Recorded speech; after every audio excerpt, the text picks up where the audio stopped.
I am delighted that this week I have two guests who are really excellent people to talk about the issue of interdisciplinarity in the temple and in archaeology.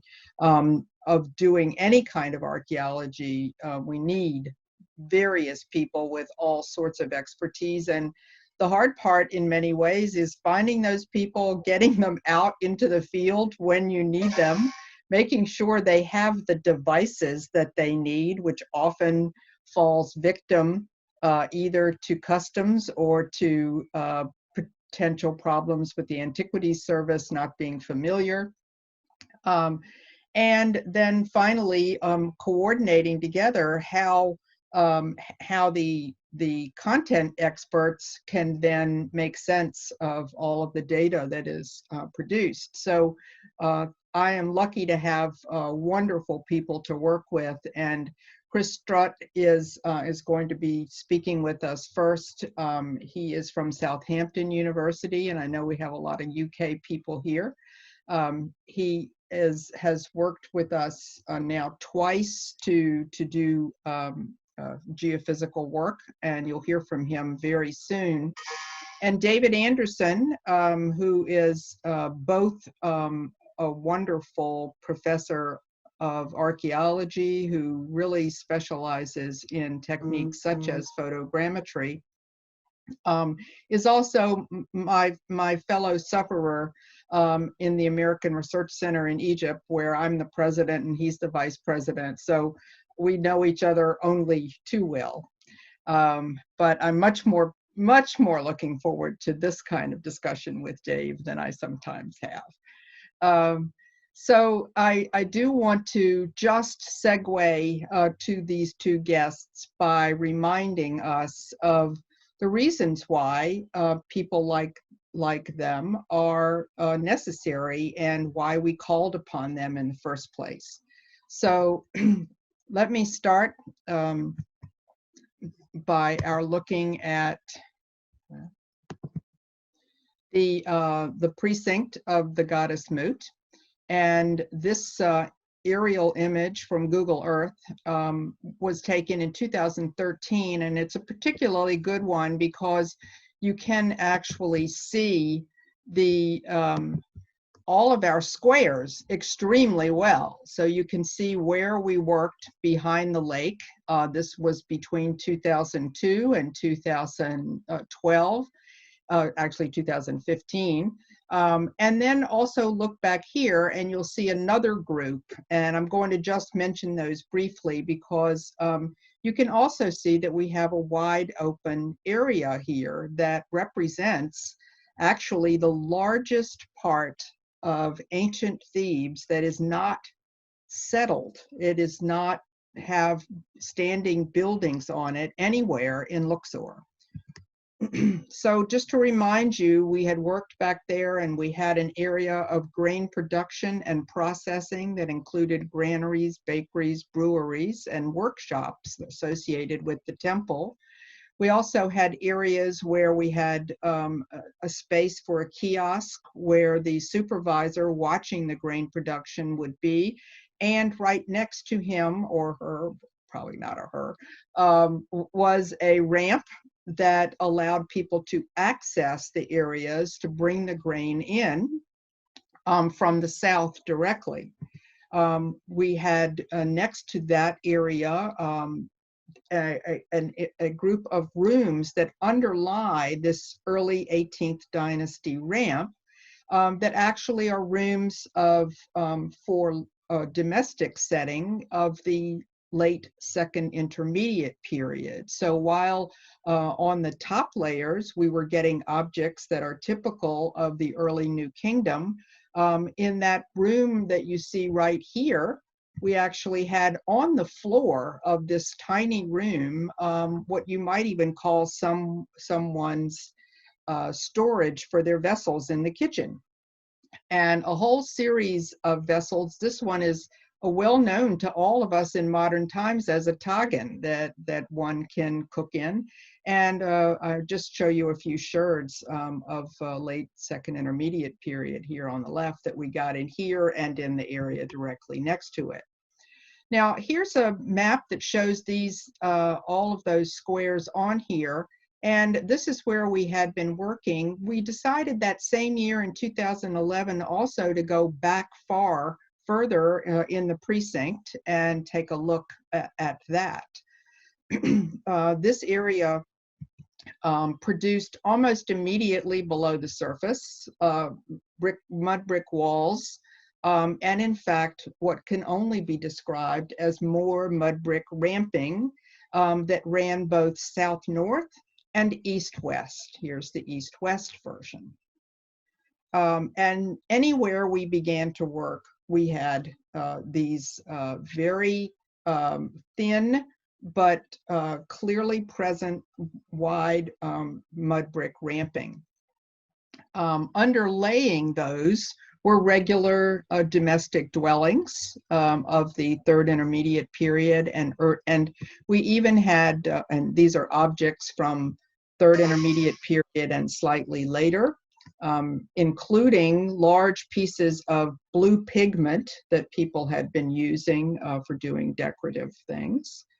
But in addition to those, we also have, if you keep digging, we also have the New Kingdom, and below that, the second intermediate period again. All of this convinced us by the end of the season in 2011 that we really needed to know how much of this area was occupied and when, if possible, but more importantly, how much was there and how deep it went. And it was at that point that I turned to Chris Strutt to bring his team out to talk to us. Take it away. Okay, guys, so thank you, Betsy. 2012, end of 2011, I got an interesting email from Betsy asking us to come out and do some geophysical survey in the Mutt precinct. My background is archaeology, archaeological survey, including geophysics. And what we suggested to Betsy on the basis of what had been done to that point was focusing in on this southeastern quadrant of the precinct to look at utilising mainly magnetometry, again, which is a technique that's known as the workhorse of geophysics in terms of the kind of areas you can cover and the responses you get from it, together with electrical resistivity tomography, another technique that might give us an idea a little bit about some of the depth of potential features. So in 2012, we focused on that.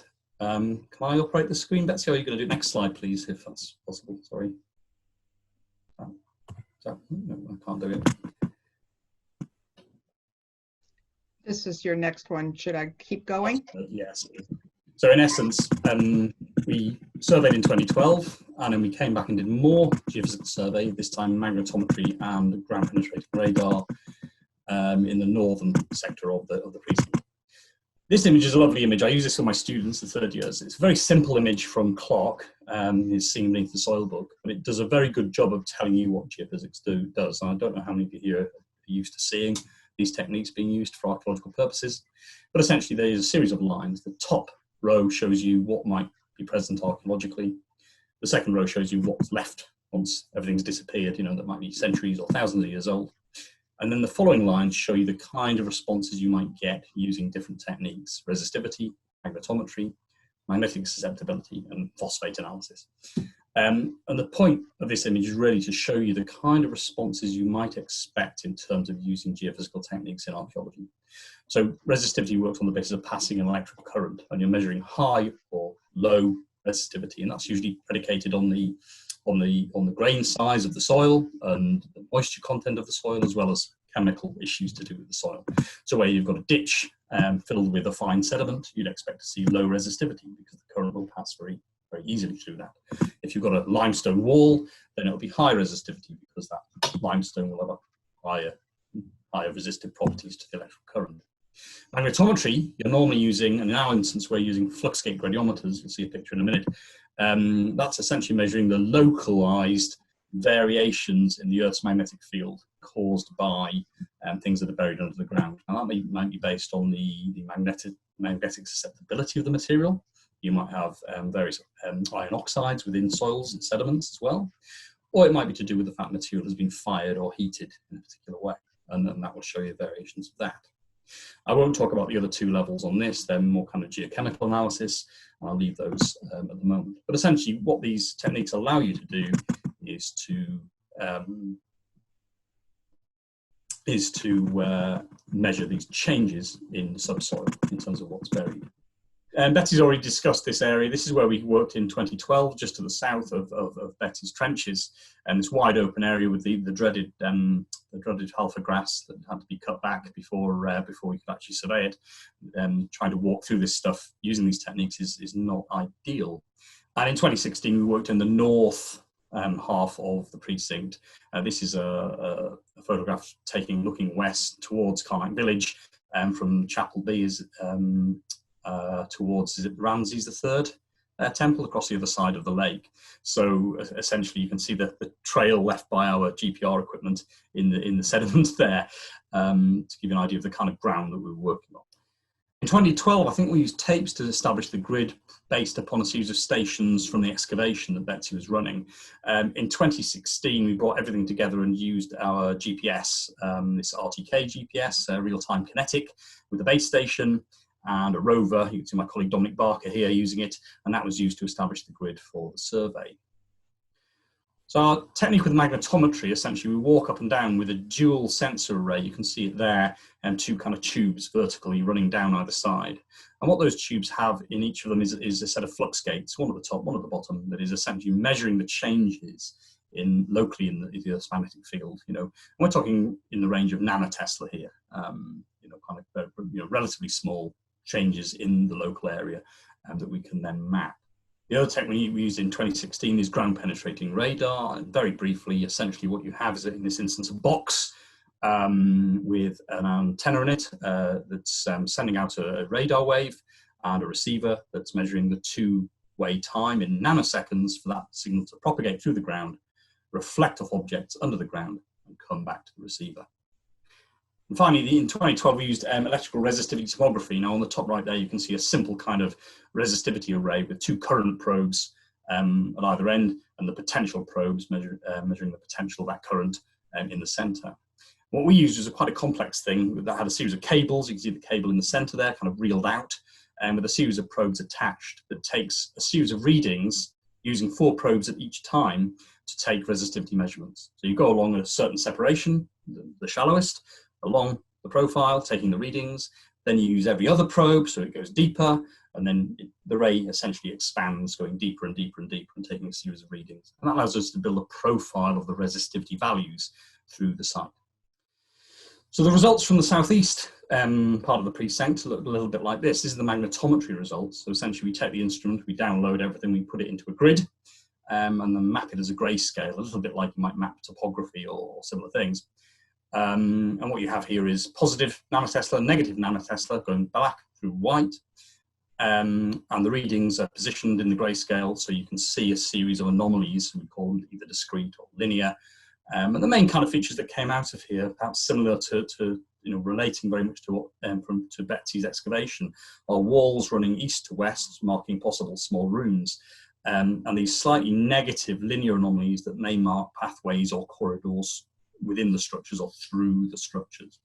On the east side, you can see there's this black positive, slightly wavy line that seems to indicate the presence of a wall, part of the precinct wall, on the far eastern side of the results.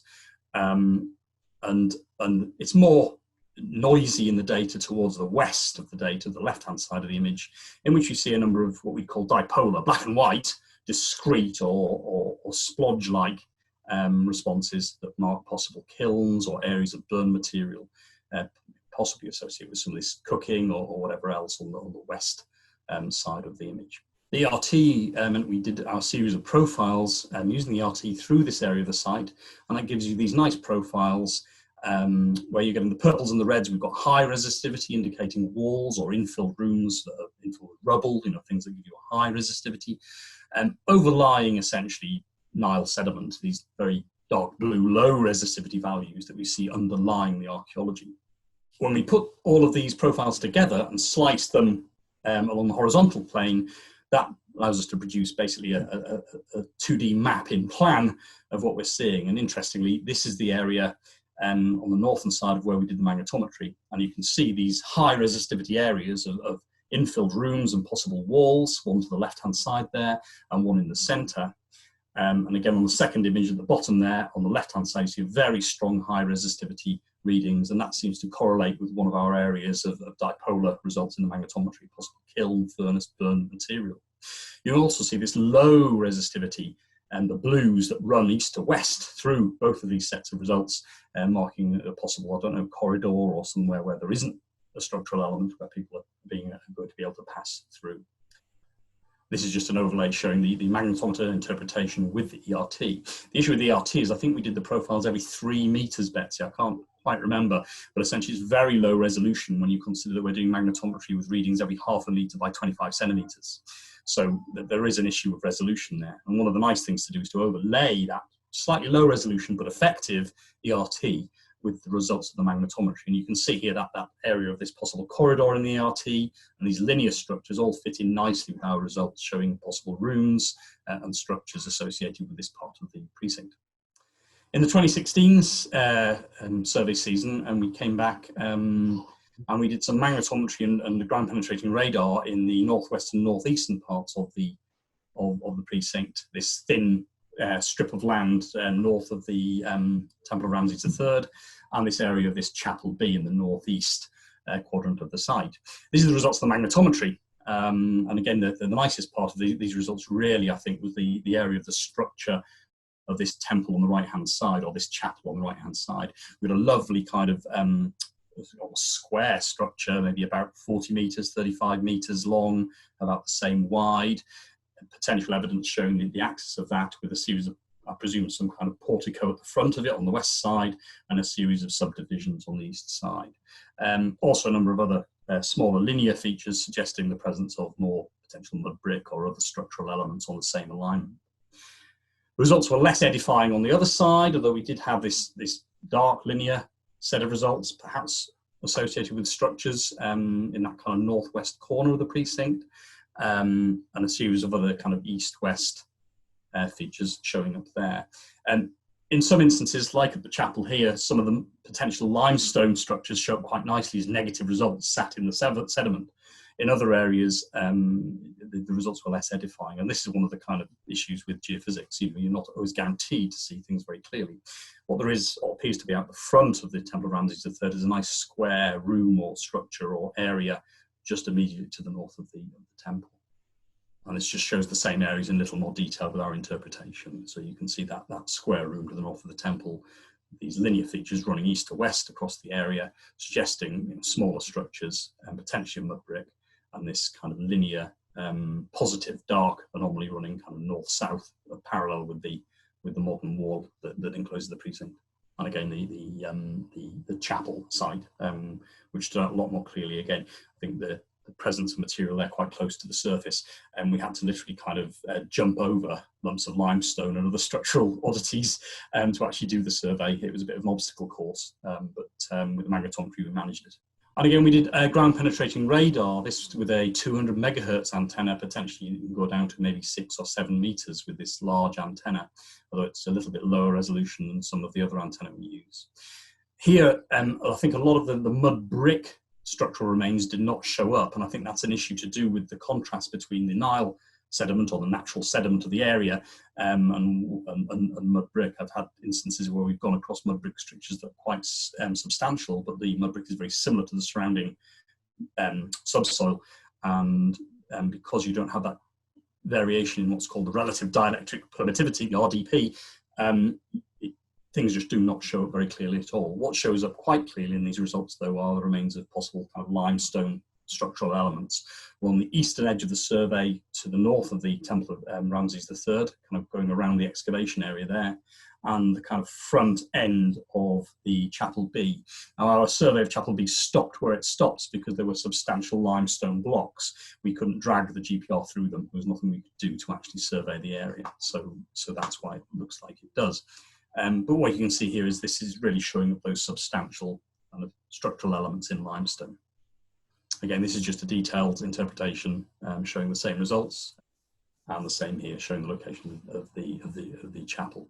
These just fit so you can see them are what we call the time slices through the GPR data, where we put together all of the radargrams of our data and then slice them a little bit like the ERT along the horizontal. So starting at the top left and going as you would read a book, you're getting deeper and deeper and deeper through those areas, and you can see that just the changes, the noise in the near surface with mud brick structures and other features, and then how that tails off as you go down.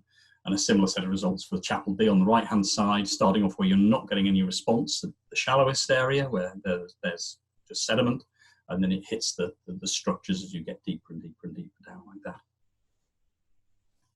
And these are a combined interpretation that we did in the GIS, showing the results of the GPR with the magnetometry. Again, there's some correlation with that. Some of the results show one thing and not the other. That's kind of in the nature of some of these techniques. But you can clearly see in this area this nice square chapel area on the right-hand side, and the potential for these structural elements along the left side there. Finally, I put this slide in because we did a long ERT profile in 2012, and I think it's worth including. Dr. Angus Graham, now at the University of Uppsala, did a borehole near the edge of the lake, I think back in 2008, if that's right, Betsy, or maybe even earlier, showing the depth of sediment. And we ran a long ERT profile that you can see here. It runs where it says 0 meters on the right-hand side there is at the northern end, and it runs all the way to the southern end. And it's essentially showing these low resistivity in blue sediments near the lake. And then it seems to be coming down onto something much harder, whether that's bedrock or something similar, or certainly something with a high resistivity value. And it seems to be sloping kind of north to south as you look at the results. Again, it's very broad brush strokes. I think it broadly fits in with the depth of Angus's borehole in terms of the kind of fine sediments he got. But I can't remember how far he went down with the borehole. I don't think he got as deep as we got with the ERT profile. But it's interesting to see this other use of ERT, where you do single profiles to look at the variations in resistivity in profile only, which is another way that we can use these techniques. And that's all I've got to say. Thank you very much, guys. I should say there's a reading list here. If anybody wants to, I passed the reading list on to Betsy and Vicky. Okay, thank you all very much. So we're going to move back into the area of the temple proper now. And assuming this, there we go. I'm going to just give you a few minutes to segue into David Anderson's conversation with us by reminding us of why doing 3D modeling for the temple is so useful. We have started using as well photogrammetry in our excavation, as do most archaeologists now, so that it's possible to actually look at the stratigraphy much more usefully. But Dave is really helping us more with the temple itself. As I mentioned last time and showed you a little bit, we did excavate beneath the temple's porch between 2004 and 2008, and continued restoring that material past that time. We brought out about 125 large-scale inscribed and decorated blocks that belong to the original Mut temple, most of them dating from the time of Hatshepsut and Thutmose III, but some dating later, and are part of constructions that were nonetheless taken down in the 25th dynasty by Mentuhotep, working on behalf of King Taharqa at the end of the 25th dynasty. And he used them to build an extension of the temple's porch, and there are several different layers of these blocks that we found. So we have had to work on not only conserving this material, which was in great danger from water interventions, but we also have to think about what to do with it now that we have it conserved, how to display it, and how long it might last just sitting outside in exposure that continues to be a real threat to this material. But we also now have the possibility, with having this material, of doing more reconstruction of what the temple actually contained in terms of rooms and decoration. And this has led us most recently to start working on the architecture. My co-director, Violaine Chauvet from the University of Liverpool, is really heading up our work on looking at the architecture, and I've headed up the work on looking at the actual content of the scenes themselves. So to remind you, this was just a few of the blocks that we took out when we began to remove material from the porch extension, and so that we could restore it and rebuild that porch entranceway. Here you can see Lutfi Hasan here on the right in white, who was our lead conservator for finishing this work and for creating a display area for the material. And of course, he and a team of his Italian restorers worked together alongside a whole team of conservators that I'll actually be talking to you about next week on each and every block that came out. The material is now located at the rear of the temple itself, and underneath a sort of easy roofing area, not as well protected as it ought to be, but this is where it is nonetheless. In our study, in my study of this material, one of the things that's been interesting is trying to see if we can identify what scenes of type these come from. And as everyone knows, Egyptian temple scenes tend to be quite repetitive. So if you have one section, you can usually figure out what it went with. And here's one block that represents that extremely well. This is a two-sided large sandstone block. And one portion of it shows up here, the god Montu with his hand up. This is from a very well-known scene type where the god is actually not facing in the direction that he appears to be in this section, but in fact has his head turned back to the king and is leading him in the direction of the god. In this case, this is from Hatshepsut's temple at Buhen.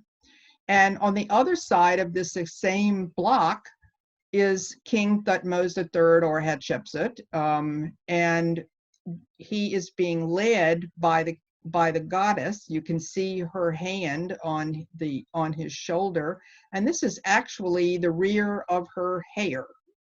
That's the line of her hair, but she's been completely cut out because the Atenists under Akhenaten hated the goddess Mut just as much as they hated Amun-Re. And so she's been badly destroyed. We know these scenes very well, and their directionality allow us to actually know which is the interior part of the block and which is the exterior part of the block, because with a two-sided one, it tells you a great deal architecturally. So we know now that this scene is from the interior, with the god leading the king further into the temple. And this is on the exterior with the goddess herself leading the king. Now, that's one sort of block that we found, but another type of block that we found were ones that actually had not been touched by the Atenists. And here you see them in situ. I'll be talking about these more in our fourth meeting. They came from right behind the front wall of the porch and formed their own set-in section of a new foundation for the temple. And you see limestone blocks here running across the front, and behind them you saw columns of sandstone, column parts. And here you can see those column parts have been removed from that extension, but in the background they're still visible. So we continued by taking down this collapsing wall, and when we did, we found that those column pieces kept going and going. Ultimately, they formed an actual portico that we have now reconstructed.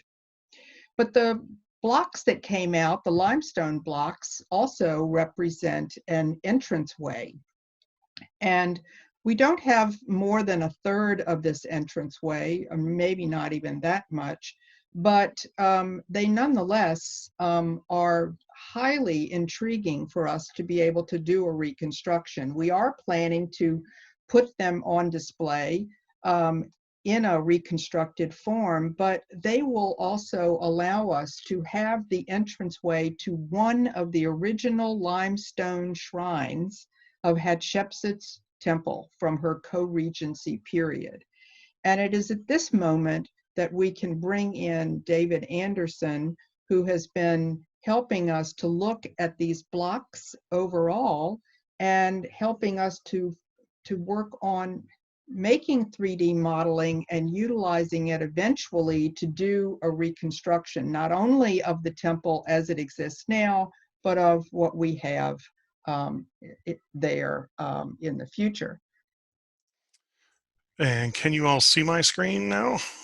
Yes. Okay, great. Well, thank you, Betsy, and welcome everyone. It's great to see you all this morning, this afternoon, this evening, depending on where you are logging in from around the world for this great series on the Moot Temple. I was really thrilled back in the spring of 2019 when Betsy asked me if I wanted to come work at the Moot Temple to scan the temple. And of course, I immediately said, yes, I'd love to come do it. Having, of course, never done something this large of a scanning activity. So what I want to talk to you about today is give you a little introduction into how the scanning process works, the technology that we used, and then just show you a little bit of the preliminary results, because we're still processing the data. We accumulated a very large quantity of data. So to give you a quick introduction to the 3D photogrammetry. It's a process that relies on the ability to, if you have multiple images taken from different vantage points, you can find one particular spot within shared images and then reconstruct through trigonometry and algorithms, reconstruct where that point would be in three-dimensional space. And then by doing that, you can then back reproject where the camera had to be for that image to have been taken. And so in this upper left-hand photograph here, you can see where we've I scanned the large Sekhmet statue that Betsy talked about last week in lecture. And you can see the reconstructed position of all of the photographs that were taken to do that. I want to point out to you that with 3D photogrammetry, while a better camera helps, you can do this process with a simple cell phone camera. And it still works very, very well. I've had very good success with that. You can also see in this upper left, there's lots of tiny little kind of dots and points. That's what's known as a sparse cloud. That's an initial reconstruction of these three-dimensional points in space. Once the camera positions have been reconstructed and the alignments have been determined, you can then process the data at a higher resolution and extract. In the case of Sekhmet here in the upper right, we extracted about 18 million points in three-dimensional space. Those points then can be connected to form a solid mesh by connecting adjacent 3 points to form small triangles, which you can see here down in the bottom left corner. This is a shaded model of the Sekhmet statue where we've managed to really capture the three-dimensional geometry of the object. But of course, we're looking at just a gray representation of that without its natural coloration. And then the final image here on the right is the same statue with coloration added to it by the software from the roughly 65 images that were used to create the statue. I'm going to see if this will work by dragging and dropping into the screen I'm sharing. Can you all see Sekhmet now as a larger version? Okay.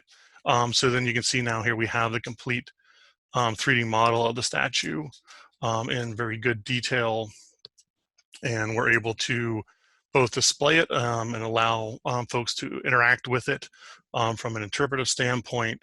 I can actually, in this process, I can change the lighting in the scenario. So if I want to try to get various detail to stand out more, I can do that as, so I can explore the object as though I'm standing in front of it. I think, Betsy, this is the first time you've even seen this. So I just did this morning, finished really processing and finalizing the data for it. So as I said, when Betsy asked me, can I do this? I said, sure, I can do this. And it's that natural response of I can do anything. I had to really give some thought, though, to looking at something as large as the Moot Temple. Typically, when you want to scan something that covers such a vast area, I would immediately turn to using a drone, an aerial drone, to capture the imagery from above. Unfortunately, and Chris alluded to this with his equipment, it's very difficult to get some high-tech equipment into Egypt, or at least very expensive and time-consuming. So we knew that the Egyptian government currently has a restriction of no drone use on archaeological projects, and also no kite use either to obtain aerial photos at this point in time. So I had to come up with a method that would allow us to capture imagery from above the ground in order to really get the scale of the temple in a more efficient way. And so the solution I came up with was something that I've used on projects in the United States with my students, and that is to use a telescoping window washers pole. So you see people washing the windows on skyscrapers with. In this case, I took one with us that could extend up to 16 feet high, and then with a special tripod attachment on the top, we can connect any camera of our choosing. In this case, we were using a 24 megapixel Canon DSLR with an ultra wide angle lens on it, so we could capture as much as possible in each photograph. But we're looking from above, and so we also need to catch the vertical surfaces, not just the horizontal surfaces within the temple. And so I brought one of my advanced undergraduate students with me, Michaela Kafecki, who you can see here in this image is doing what I refer to as all the vertical infill. She went around and took pictures of the vertical surfaces to pull all that imagery together. And so taking pictures like this, while I was walking around with this pole and a remote control, firing the camera and taking thousands of pictures, she was doing the same thing but at ground level. In order, though, for this model to really be useful to Betsy and for documentation purposes, the model needs to be scaled to real-world units as well as real-world coordinates. And so the Moot project already had an existing detailed map that was done using a digital theodolite. We established a series of photogrammetry markers, these white squares here that have a series of black triangle and wedge-shaped things on them that can be read by the software. Each of those was surveyed in using the digital theodolite. You can see Michaela standing here on top of the entry gate to the Moot precinct. So we surveyed those in with millimeter accuracy, and those formed our basis to not just tie in each day's scans to the scans from the previous day, but also to tie this data then into the mapping that has already existed, both of the temple remains and the excavation areas. In the end, we actually photographed for approximately 14 days. Given the lighting conditions, we only had about 3.5 hours each day when the light was good in the morning, that we could get consistent results from day to day. And the 14 days resulted in over 20,000 images having been taken between Michaela and I of the temple area. And you can see this is just one tiny subset here of the temple area. And then this is a zoomed in so you can see all the little individual pictures over top. This 20,000 image set. We're still processing some of it, but we wanted to show you the results of that. You can see here the model both in its colorized form down here, and then just the underlying geometry to the model. What I'm going to show you today is a very reduced resolution version of the model. It consists of about 8 million triangles. It's about as heavy of triangle count as I can get and still have the computer reliably process it so that I can turn it and show it to you.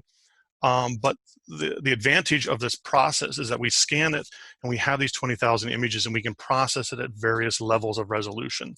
So if we want to look at a small portion of the temple, one particular room or one particular wall, we can process that data at a higher resolution, and then we can even process it at a higher resolution to zoom in and produce a model that is more detailed for various purposes. Let's see if I can get the full model to come up here and cooperate on screen. So hopefully you all can see that right now. Okay, so this is the area we scanned in January of 2020. It stretches all the way from the Thutmose side gate over here to the west, and we even did all of Temple A extending out to the side here. I just clipped it off so that the model can be more efficient for us to look at. Hopefully this is responsive and you're able to see this on your screen. It's not too jittery. But as you can see, it allows us to really get a bird's eye view of the temple, to turn the model around, to look at areas that we want to.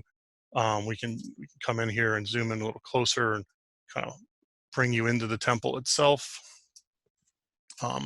We can walk into the temple. This is the reconstructed Hatshepsut era portico that Betsy just mentioned.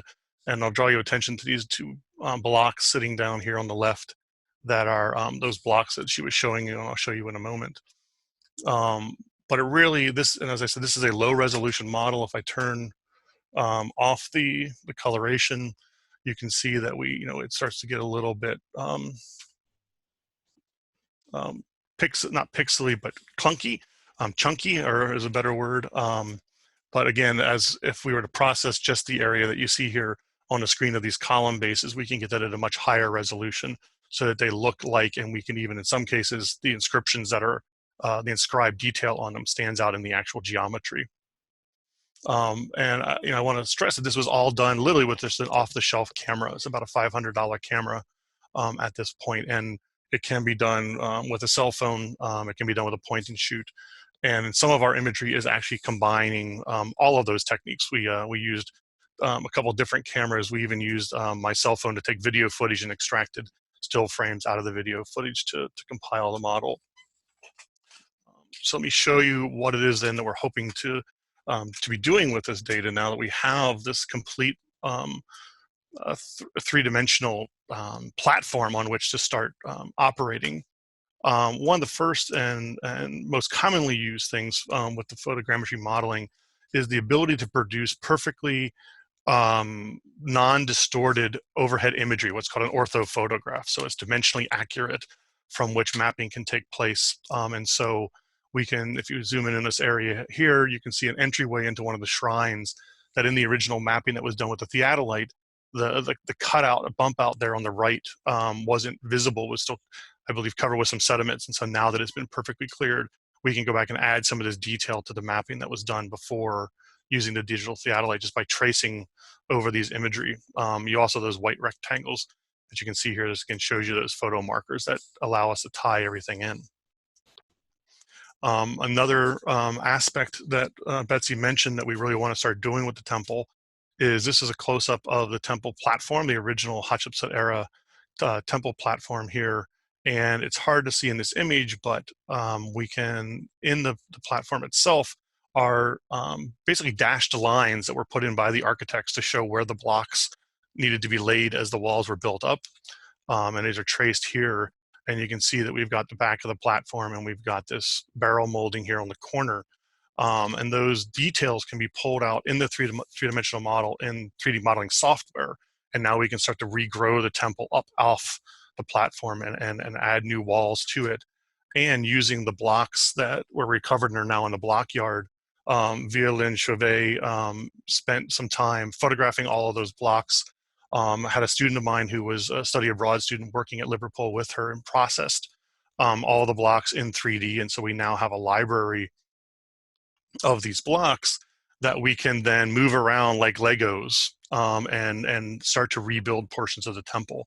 And what you can see here is a very quick mock-up I did of this hypothesized Hatshepsut gateway that Betsy was just talking about, where we've using information from one of Betsy's publications and Lotfi Hasan's reconstruction of how the blocks would go back together. We can now look at this gateway for the first time in thousands of years with the blocks hovering in space where they theoretically would be. And so that's what we're hoping to continue doing in the future, is to really start rebuilding the Moot Temple and also deconstructing the Moot Temple, and that we can remove later elements that are currently there from the temple, like in the center axis, where the center axis had new walls added to it later in time. We can remove those walls and give a view of what the temple may have looked like. And that's what I have for you. So That was awesome. So thank you all very much.